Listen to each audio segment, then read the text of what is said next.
Hello, this is Angela with Parker's Permaculture. I'm in the backyard of my Portland, Oregon permaculture garden in Zone 8B. I had two videos recently where I talked about polyculture food forest design and how I chose the mid-size and large-size shrubs that work really well for me. I want to say thank you to the folks who left such kind, encouraging comments on those videos. And they were so successful that I thought, let's kind of continue in that vein and talk a little bit about the design processes for various aspects of my garden and how I choose certain plants and what my thinking is for utilizing various types of plants in specific places. And today I want to talk about ground cover plants in a food forest design. Now, when I say food forest, I mean the permaculture concept of having a system that mimics or hopes to replicate the effective way that plants are stacked into a forest ecosystem, utilizing the different layers, be they the canopy tree layer, be they the understory trees, shrubs, herbaceous layer, root layer, fungal layer, etc., vining layer. But a lot of these thoughts and concepts work really well even if you don't use food forest design. Even if you just have one fruit tree and one guild of support plants around that fruit tree, the things that I'm talking about in these videos are probably going to be really relevant for you as well. Even if you have more of a traditional garden where like maybe your tree is situated in more of a flower border that's kind of ornamental, you can still, I hope, glean little helpful bits from these videos because all of these permaculture design concepts are applicable and help any of us, no matter what our gardening style, to create more resilient and beautiful and functional gardens. Okay, so for me, when I'm thinking about my ground covers, my goals are to have a low growing plant, usually herbaceous, but not always, that will shade the soil, that will form a carpet that spreads out underneath my trees and shrubs, that will cool the ground and reduce water loss. Particularly when we are looking at climates that are warming, we're looking at periods of drought. Folks say, well, won't you have extra competition from your ground cover using up more water? That's not what I've found to be true at all. I have found what I get from my ground cover is additional shading and protection for the soil. Yes, I have my organic, non-living mulch layer that shades the soil, but you cannot undervalue the role of a living ground cover. So I get that shading of the soil, reduction in water loss. That's really, really important for me. The second thing I'm looking at is what is the yield that I can get out of my ground cover? Can it provide food? Can it, like this mint, provide, an herb or a medicinal quality to it? What is the yield that I'm going to be getting out of this ground cover aside from conservation of water? The third thing that I look at when I look at my ground cover plants are how aggressive are they? And sitting here in this mint patch is a great example. I know a lot of people are horrified that I grow my mint in the ground. I know a lot of permaculturists grow their mint in the ground and then lament that they end up with nothing but mint. So you need to think, what are the characteristics of the ground cover that you're putting in? What's its growth habit? How aggressive is it? Is it going to compete with other ground cover plants and smother them, outcompete them, so that you are left with essentially a monoculture in the end? We want diversity. We don't want a monoculture. The same way that I discourage folks from planting running bamboo when they have no idea how to control it. Don't plant mint unless you know what you're doing and you are committing to regular maintenance. I have a video about how I control my mint patches and keep them contained. It requires regular maintenance at least twice a year.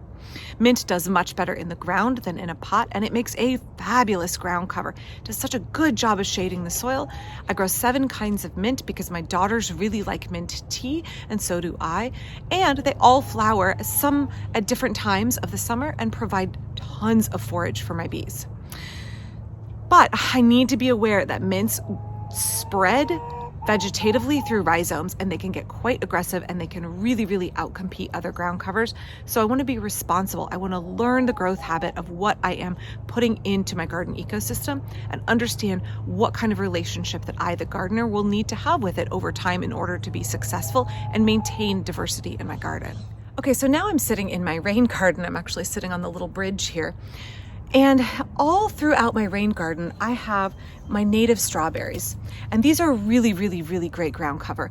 They produce this tiny little diminutive strawberry that's like, it's like fairy food. The kids think it's a novelty to snack on it. The ducks love to snack on it if they get loose. But it really is serving as that ground cover to reduce water loss, especially in a situation like a rain garden. And those coastal strawberries have those nice, almost like leathery leaves that really prevent the plant themselves from losing water, and they do really well in full sun.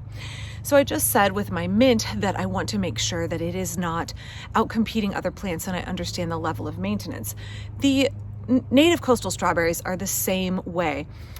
But I understand the growth habit of them. They're really freaking easy to rip up. So if they go where I don't want them, if they go down into the gravel of my rain garden here, or they spread where I don't want them, they're very, very, very easy to maintain. So not only are we thinking about the frequency of maintenance, we're thinking about the ease of it. I love being able to come along and just pull up the strawberries. But at the same time, I want a ground cover that will fill in and will do a really good job of spreading itself out and increasing its value and increasing the way that it protects the soil.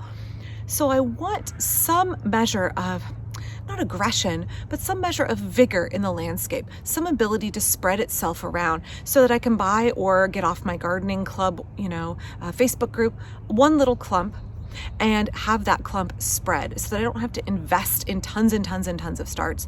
I want something that will vegetatively reproduce itself, but I want to think about the trade-off. What is the balance? In permaculture, we're looking to strike balance. So what's the balance between how quickly it spreads and fills in and how overall aggressive it is and how it outcompetes other plants? So for this native strawberry, it really doesn't outcompete other plants. It is really, really low growing. It is all the way down on the ground. And I have found that pretty much everything else in my rain garden here is really good at getting up and above the strawberries and not being smothered by it. And so I find that while it fills in really nicely and quickly, it's very easy for me to pull up, and it is not something that is reducing the diversity in my garden. So again, mint a little bit taller, a little bit more capable of shading out other plants, and very, very vigorous with those rhizomes. And mint, as if you, again, watch my video on how I grow mint in the ground, it takes certain weather conditions to have it be something that is easy to control and rip up all those extra rhizomes. Doesn't matter what time of year you come in and take care of your strawberries here, they're going to come up really, really easily. And they're going to not outcompete those plants because everything else is taller than them. So just think about that permaculture balance. Think about the fact that any characteristic that has the potential to be helpful, quick spreading, also means it may have the potential to be aggressive. So you want to find something that is that happy medium where it is not so slow growing that you're like, when is this ever going to fill in and do the job that I want it to do? Versus when is this going to come in and just obliterate everything else and create a monoculture? Think about that balance. For me, this plant here, strawberries, native strawberries, have been a great example of striking that balance in my permaculture garden. But it doesn't mean that I don't grow things that are more aggressive. I just understand the nature of what I'm growing and what kind of involvement and relationship it's going to require of me as the gardener. Okay, so the next thing I look for in my ground covers is how well will they do in shade?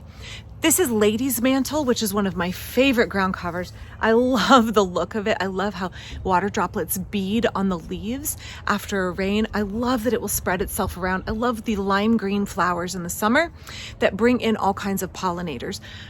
Lady's Mantle is again one that does spread, and folks sometimes get a little frustrated at its self-seeding habit. I've not found that it gets out of control. It spreads just enough for me, and she tolerates shade. So when you're looking at a ground cover in a food forest design, it inherently is going to be shaded, right? It is the lowest level of plants if we're excluding things that we're considering the root layer. It's the lowest level of plant that we're growing, and it's going to have the canopy trees. It's going to have the understory trees. It's going to have 2 layers of shrubs, vines, and herbaceous plants all shading it.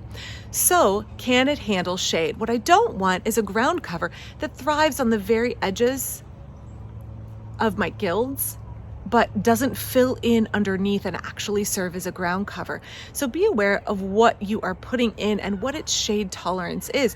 You may need a diversity of ground covers in your guild. In fact, I hope you have a diversity of ground covers in your entire food forest design, knowing that you're choosing to utilize those that can tolerate deeper shade when you're getting up under the tree further. The next thing that I look for in my ground covers in my polyculture design, like this clover here, I'm looking, can I get an extra added benefit? Can I stack those functions really well? So we've already talked about, does it yield food or fiber or medicine for us? That's obviously a great yield that we can get, but those kind of additional benefits are, does it do something like fix nitrogen in the soil? Bonus on top of all of the other things we want a ground cover for. Does it provide fodder or forage for our livestock? That's a big one. So I grow sheep sorrel, I grow clover. Those are two big ones that I let grow as very low growing ground covers in my permaculture design, specifically because they provide great food for ducks and chickens. So I get those yields of food out of some of my ground covers. I'm really looking for the shading of the soil and the conservation of water. I'm looking for a diversity of blooming plants in the landscape to bring in pollinators at all levels, from ground level all the way up. I want all of those blooms. I'm looking for those value added aspects of providing fodder, forage for my livestock, providing nitrogen fixation. And I'm thinking really carefully about the habit of the plant that I'm putting into the landscape. And I'm making sure that I really understand the nature of that plant. And I know how much of a relationship and a time commitment I am choosing to obligate myself to when I put a ground cover in the landscape. There are lots of ground covers. Creeping Jenny is a big one that I hear about. Vinca minor is another one that can seem really appealing because I want a fast spreading ground cover that will fill in. Again, I would really encourage you to be aware of those ground covers that are going to take a really aggressive role in your garden and are going to outcompete other plants, smother them, and form a monoculture. That is not what we're striving for in permaculture. We're striving for diversity, and so we want our plants to work for us and not be a hindrance for us. So just be really, really aware when you're looking at ground covers.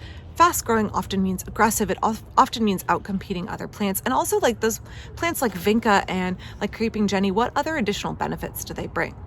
With permaculture design, we want intelligent design. We want smart implementation so that our designs work for us, reduce our labor, increase our resilience. I hope that you enjoyed this video today and you got something out of it. I'll be talking much more about my thinking about permaculture design using the 13-year-old food forest that I have here in Zone 8B, and hopefully the design elements that I found work really well for me will be useful and helpful for you. You can check out my Patreon down in the description if you're interested in supporting this channel. Thanks.